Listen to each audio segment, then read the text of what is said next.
Bismillah, Alhamdulillah, wassalatu wassalamu ala Rasulillah. Assalamu alaikum wa rahmatullahi wa barakatuhu. शराब नोशी, हलाकत और बर्बादी। List number 2। सारी उम्र का बुत परस्त, बुत फरोश और बुत तराश अगर सच्चे दिल से कलिमा इस्लाम पढ़कर तौबा करता है तो जिंदगी भर के तमाम गुनाह माफ होने की बशारत हदीस में दी गई है। अल इस्लाम यहदिमु मा काना क़ब्लह। और गुनाहगार के गुनाह तौबा से झड़ जाते हैं। अत्ताइबु मिन ज़म्बि कमल्ला ज़म्ब लहू। एक आंसू भी नदामत से टपक जाए अगर आतिश से नारे जहन्नम को बुझा देता है। मेरे अल्लाह मुझे अब गमे उक़बा हो नसीब।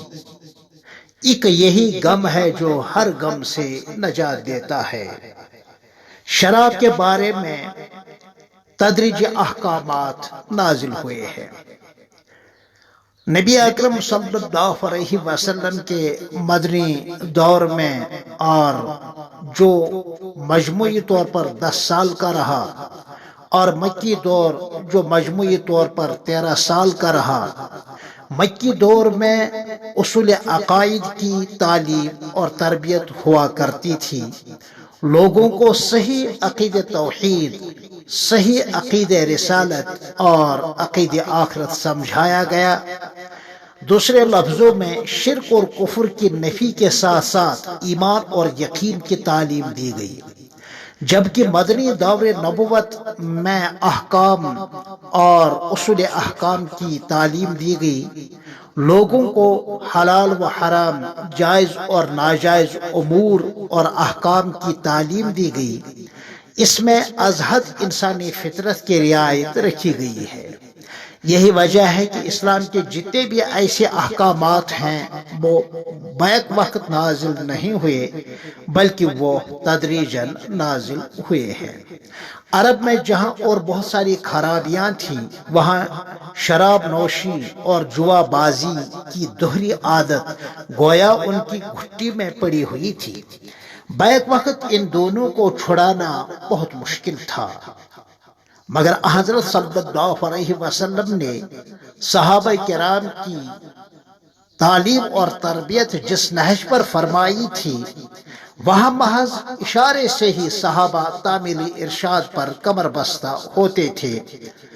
इसके बावजूद इंसानी फितरत में तदरीज की रियायत रखी गई, इसलिए कि यह मुमकिन है कि बैक वक्त ऐसी आदत के छोड़ने या छुड़ाने पर किसी सहाबी के दिल में कहीं खुदा न खास्ता हज़रत सल्लल्लाहु अलैहि वसल्लम के तईन कोई मैल आ जाए तो इसका ईमान तो गया। अल-इयाज़ु बिल्लाहिल अज़ीम। इस तरह इस तदरीजी अमल में अल्लाह की शान रहमानियत गालिब ही रही और यह अल्लाह का बड़ा एहसान व इनाम था और है। चनांचे उलमाए अरब का मशहूर मक़ूला है, फिताबुल आदत अशद्दु मिन फिताब रज़ाअह, यानी बच्चे का दूध छुड़ाना इतना मुश्किल बच्चे को नहीं होता है जितना मुश्किल एक इंसान को अपनी पुरानी आदत का छोड़ना मुश्किल और भारी होता है। जुए और शराब के हवाले से यही तदरीज अमल रहा। इस सिलसिले में जो सबसे पहली आयत नाजिल हुई वो ये है, यसअलूनका अनिल खम्रि वल मैसिर कुल फीहिमा इस्मुन कबीर व मनाफिउ लिन्नास व इस्मुहुमा अकबर मिन नफ़इहिमा। जिसका हासिल ये है कि इस सट्टाबाजी में और जुआबाजी में और शराब नोशी में यकीनन कुछ न कुछ फायदा तो है, मगर नुकसान फायदे के मुकाबले में बहुत ज्यादा है। सहाबा में कुछ हजरात ऐसे थे जो शराब और जुए के हराम होने से पहले न शराब पीते थे न जुआबाजी के पास जाते थे, बल्कि उन्हें तबई तौर पर पहले से ही नफरत थी। مثلا سیدنا حضرت عمر، سیدنا حضرت ابوبکر صدیق اور دوسرے حضرات، انہوں نے ان دونوں اس آیہ کریمہ کے حوالے سے عرض بھی کیا، مگر اس کے باوجود شراب پینے سے اور سٹہ بازی اور قمار بازی سے منع نہیں کیا گیا۔ تاہم صحابہ کرام کے ایک بڑی جماعت حرام نہ ہونے کے باوجود انہوں نے ان دونوں چیزوں کو چھوڑ دیا کہ جس میں نقصان تو زیادہ ہو اور نفع کم ہو۔ انسانی عقل کا تقاضا ہے کہ ایسی چیز کو چھوڑنا چاہیے۔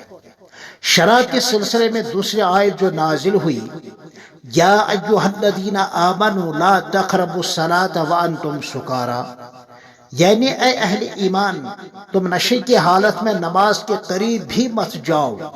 یعنی نشے کی حالت میں نماز پڑھنے سے یا اوقات نماز میں شراب کے استعمال کرنے سے اہل ایمان کو منع کیا گیا، مگر علی الاطلاق شراب کو حرام قرار نہیں دیا گیا۔ اس آیہ کریمہ کے شان نزول کے سلسلے میں یہ بتایا گیا ہے کہ ایک مرتبہ حضرت عبد الرحمن ابن عوف رضی اللہ تعالی عنہ نے اپنے یہاں چند صحابہ کرام کو کھانے کی دعوت پر بلایا تھا۔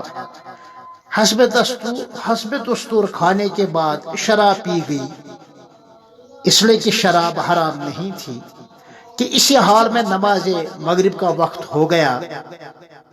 ایک صحابی نماز پڑھنے کے لیے آگے بڑھے، نشے کا اثر تھا ہی، تو انہوں نے قل یا ایھا الکافرون کو بالکل غلط پڑھا، تو مذکورہ اوپر والی آیت نازل ہوئی، یعنی نشے کی حالات میں نماز مت پڑھو۔ اس آیہ کریمہ کے نزول کے بعد بہت سارے صحابہ نے اس بری عادت کو خود ہی چھوڑ دیا، لیکن جو عادت سے مجبور ہو کر نہیں چھوڑ سکے تو نماز عشاء یا نماز فجر کے بعد اس کا شغل فرماتے تھے، کیونکہ نماز فجر یا نماز ظہر تک نشے کا کوئی اثر نہیں ہوتا تھا۔